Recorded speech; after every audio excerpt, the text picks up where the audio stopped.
My name is Danny Rodriguez. I'm an associate pastor here at Evangelistic Temple. I have the privilege of working in the men's ministry.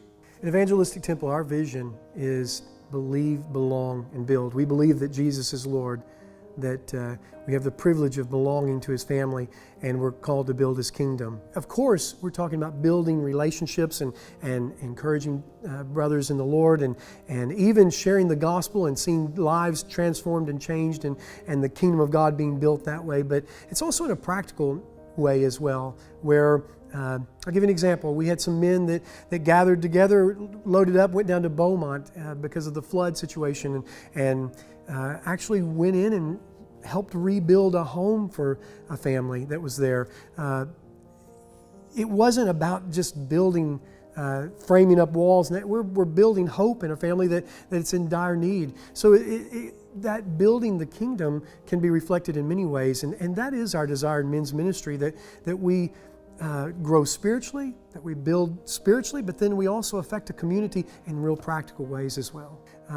Years ago, I had the privilege of starting to walk with brothers that really we're going on 20 years of having walked together and doing life together as Christian brothers, and I love them dearly.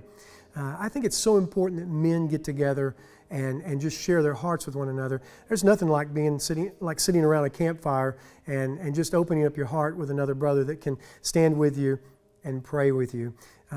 We need to understand that we can hear the Lord. He desires to speak to us, and God will often use the brothers around us to share things that He's trying to communicate to us. I believe that every man should have someone that's pouring into their lives, mentoring them. Every man should have those that he walks beside and is interacting with. And then I believe that every man at some point should begin to pour into other men. And I just think that's very critical. I think about my own life. Growing up as a young man, I had an old young life leader that had poured into my life so much and mentored me in so many ways. Even after I got married, he would call just to see how I was doing as a husband and want to know my perspective on how I was being as a father. But then he would ask to speak to my wife to get her perspective on that, and then my children. And then he'd get back on the phone and rebuke me and tell me things that I could do better. But you know what? I appreciated that. I needed that man pouring into my life.